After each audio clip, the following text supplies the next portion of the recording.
Welcome, PlayerProfiler News PrimeTime. I'm your host, Jake. You can follow me on X, Twitter, whatever you call it, at LewyLewis5. That's LEWY, LEWIS, and the number 5. It's also right there on the screen for you, so be sure to follow me on Twitter, X, whatever. Thanks for tuning into today's show. There's not much news that's actually happened this past week, all that much. But again, thank you for tuning in to today.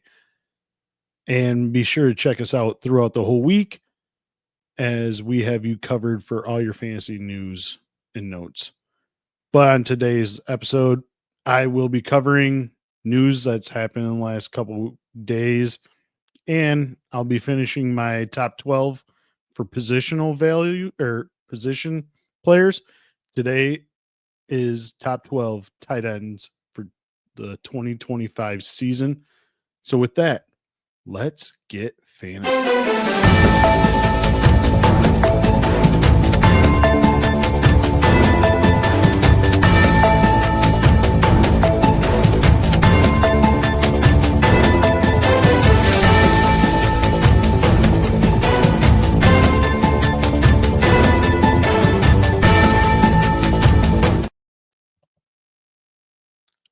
So, like I said, there's not much in the news headlines. Chris Olave wants to end his career with the New Orleans Saints. I mean, that's not really all that much, but it's saying that he's committed to the Saints. I mean, I hope his head's on right because who knows with him, with all of his concussion symptoms, he might just damn well be retiring as a Jet this season if he does suffer another major concussion or symptoms type style. I hope it's not the case. I have a few shares of him personally. I think in this Kellen Moore's offense, he can easily be the Devontae Smith type role player. I don't think anyone on that team is going to be the AJ Brown role. That's just me personally, but I think, for dynasty purposes, you might be wondering who is going to be at, the quarterback position. And another newsworthy, Cameron Jordan wants the Saints to trade for Jameis Winston. If he's getting traded to the Saints, remember a couple of years ago, he did play for the Saints. If he goes back to the Saints, the sky is the limit for Chris Olave and even Rashid Shaheed.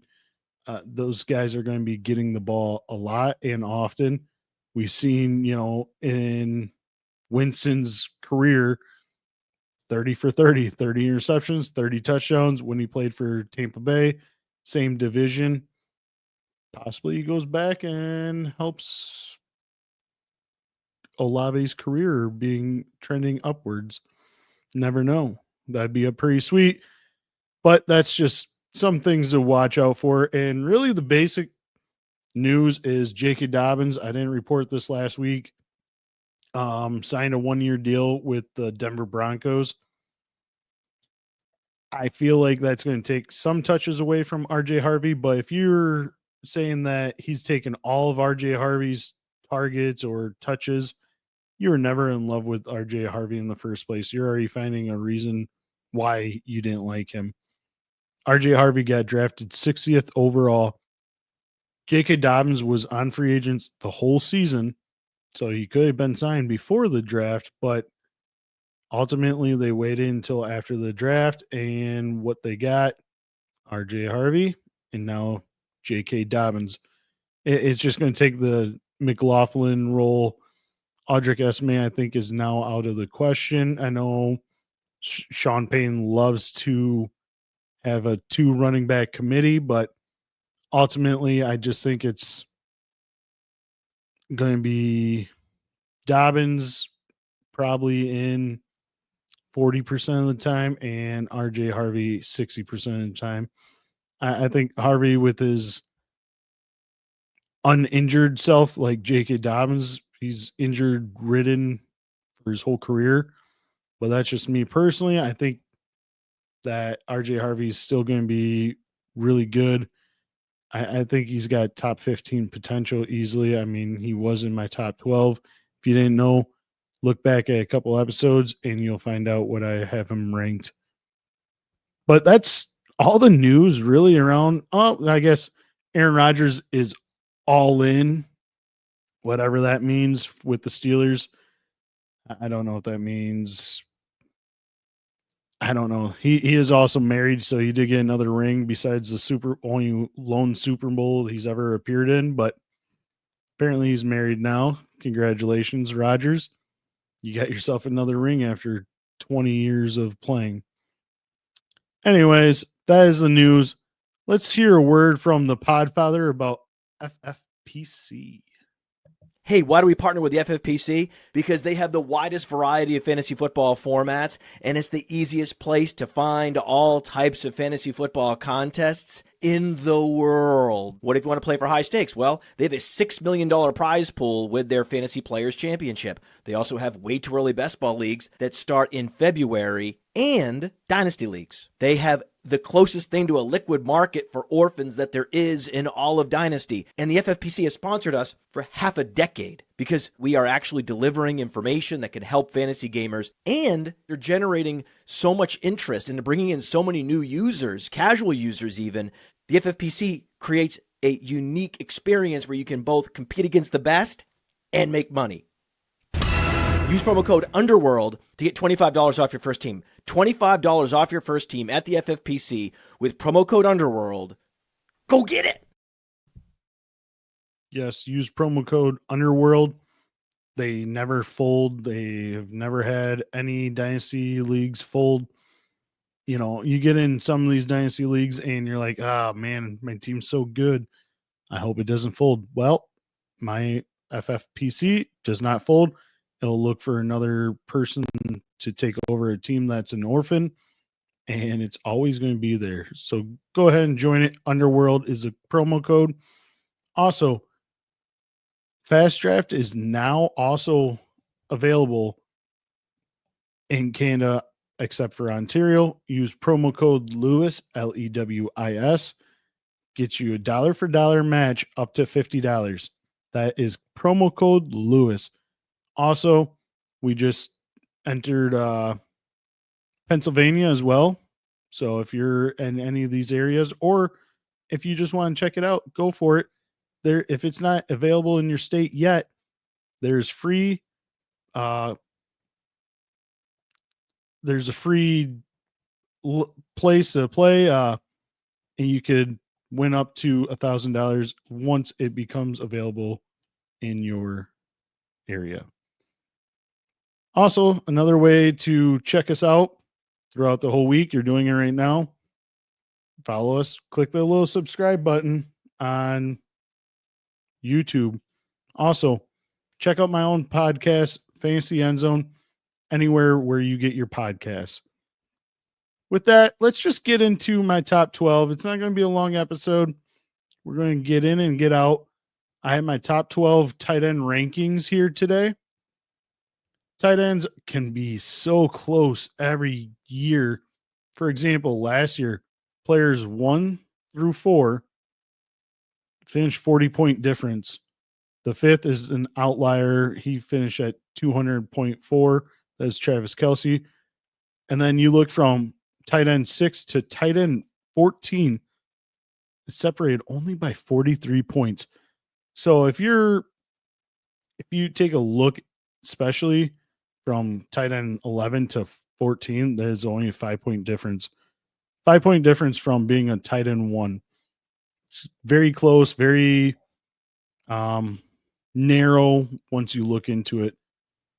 And if you don't get one of the top 4 tight ends at the position, you might as well wait until later on, and you might end up hitting something like last year. Example, Brock Bowers was not anticipated to be highly sought after. Roughly around round 9, he was 11th tight end on the big board, and he finished first. Trey McBride finished second, projected tight end 4. George Kittle finished third, was projected 6. Jonnu Smith, projected 28th. Travis Kelce, age finally caught up to him, but he was still in the top 5. Mark Andrews, production went down. He didn't do so hot, but he still finished as a tight end 1. Sam Laporta regressed from his rookie season and still finished as tight end 1. Zach Ertz, not even projected in the top 25 or top 35 of tight ends in all of football. Still has a tight end 1 finish. Pat Freiermuth, 14. Tucker Kraft was projected 23rd. Hunter Henry, projected 19th. And David Njoku was projected 9th. So all these guys had it. At the tight end position, if you don't get one of the top 2-3 guys, it's okay to wait. It's okay to wait. These are one position players or needs. You could wait and they will still be there. Anyways, here's my number 12, Dalton Kincaid for the Buffalo Bills. This is the last year for Kincaid. Can he do it? Me saying it's his last year is it's his last year to prove that he can be fantasy relevant or even worthy on the Buffalo Bills.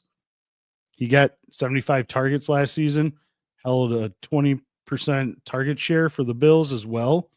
Last year he went through, we thought like he was going to be the target earner. The offense was going to run through him. We were wrong. I am thinking he's going to take that step forward and he's going to easily take over how many touchdowns he got last year because he only finished with 2 last season. He's going to score more than that, and he's going to finish a top 12 for tight ends this season. At number 11, I have Juwan Johnson. Kind of a surprise, but I mean, you heard the list before. Did you really think Zach Ertz, Pat Freiermuth, Hunter Henry, Jonnu Smith was going to be in the top 12? No. Juwan Johnson, he is getting a boost with having Kellen Moore as his offensive coordinator. He's going to be that Dallas Goedert of this new offense and in the New Orleans Saints. Plus, they signed him to a 3-year extension this offseason. This is a signal that he is going to be part of this offense. Also, on top of that, Taysom Hill tore his ACL late in the season and won't be part of this offense this coming year. So it's only going to be Juwan Johnson at the tight end position. And he's probably going to be the second leading target earner on this offense, maybe, unless if Rashid Shaheed can somehow get more targets. I think it's going to be Olave, and then it's going to be Juwan Johnson. At number 10, I have a rookie here. I understand that it's kind of spicy, but Terrance Ferguson, the Rams drafted him. And if you looked at the war room of the Rams, they were so stoked. It almost reminded you of the Puka Nacua. They know what they have in him. At the Combine, Ferguson showcased that he was an athletic weapon running the fastest 40 time. He will have to be third on his team in targets behind Nacua and Devontae Adams. I know Higbee is currently listed as their starter, but once Ferguson gets on the field, it's going to be a hard time to get him off the field, much like Nacua. We didn't see that coming, but once he got on, it's hard to take him off.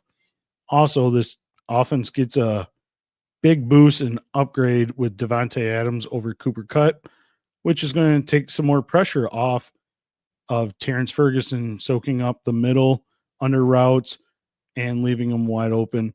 Watch for him to be a top 12 tight end this season. At number 9, I have Tucker Kraft. With the Packers offense being a question mark, really, who's going to step up?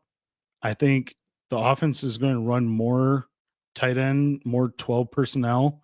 So Luke Musgrave and Tucker Kraft, but Tucker Kraft is going to lead the way They interviewed him late in the season last year, and he said he's got to step up and be a leader. And I know Matt LaFleur loves Tucker Kraft, and I can see him dominating the targets. Also, he finished 5th for most explosive plays from a tight end. He had 2 tight end 1 finishes of a week. I think he will help the team lead this team. He's probably going to be number 2 target earner on this team. And so I could see Kraft being a top 10 tight end this year. At number 8, I have Mark Andrews. He is not in his prime anymore. You're correct. But he still will hold down the fort in the offense. Last season, he had a bad car accident in the offseason, which I believe took a long time for him to recover. Last year, though, in opportunities, he finished 5th among tight ends in air yards, first in target depth, 3rd in deep targets, 8th in red zone targets, which that's where the tight ends make their living, 9th in receiving yards, and 1st in total touchdowns, and also 7th in fantasy points per game. I don't think he's going to slow down. I think he's going to continue to dominate, and he's going to be finishing in the top 10. This will be his 6th time finishing it in the top 10 as a tight end. At number 7, I have TJ Hawkinson. Last year, missed beginning of the season, mostly recovering from the knee injury that he suffered in 2023, but still managed to have solid numbers, 41 catches, 455 yards, but he had 0 touchdowns, which this year he's going to have to easily beat that. And he's going to be one of the most reliable targets for JJ McCarthy in this offense. He had 3 top 10 finishes last year. And in the playoffs, he went off for 5 catches, 64 yards, and had a touchdown. Even though he didn't have a touchdown all season, he had one in the playoffs in their lone loss against the Rams in the playoffs. In his limited playing, he had 18.4% target share on the Vikings offense, and he ranked 1st with 35.6 target rate at the tight end position. He will become McCarthy's safety blanket, and he will finish as a top 10 tight end in fantasy this coming season. At number 6, I have Sam Laporta. He finished last season with 83 targets, which ranked 12th among tight ends. His opportunity, he had 7th, or he was ranked 7th in air yard share, 3rd in deep target share, 5th in red zone targets. Again, they make their living in the red zone tight ends. 11th in catches, 6th in both receiving yards and yards after catch, 4th in total touchdowns, and 8th in fantasy points per game. His numbers declined from his rookie year to his sophomore year. Now that Ben Johnson is no longer there, I think Laporta will be the 4th team option in targets, behind obviously Amon-Ra St. Brown, Jameis Williams. He's been getting a lot of buzz in camp, and I think he's going to be the 2nd target earner on this team. And I think Jahmyr Gibbs is going to come out of the backfield earning a lot of receptions.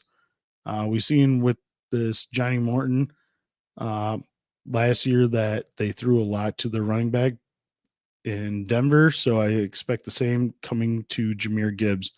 He, however, will still find himself in the top 10 as a tight end.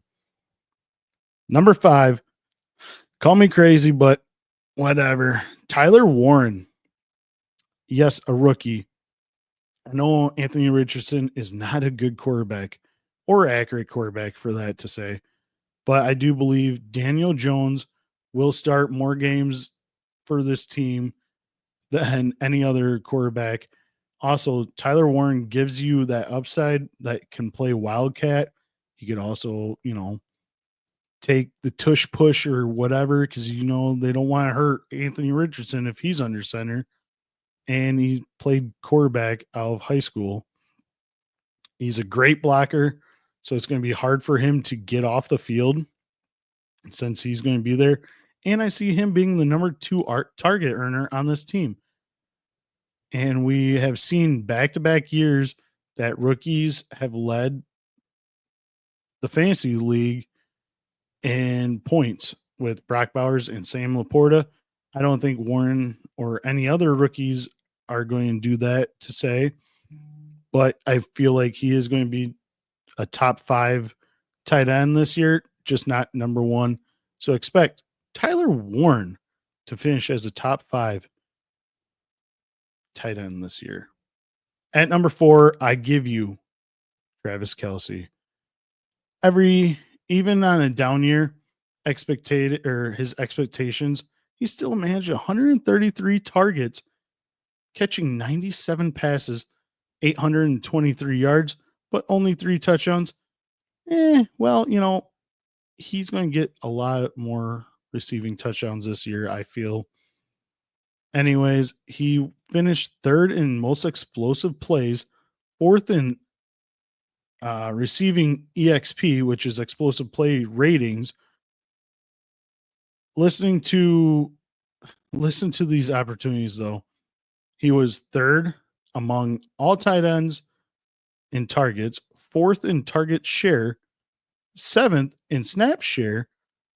He ran the most routes among any tight end. 3rd in air yards, 2nd in air yard shares, 5th in deep targets, 1st in red zone targets.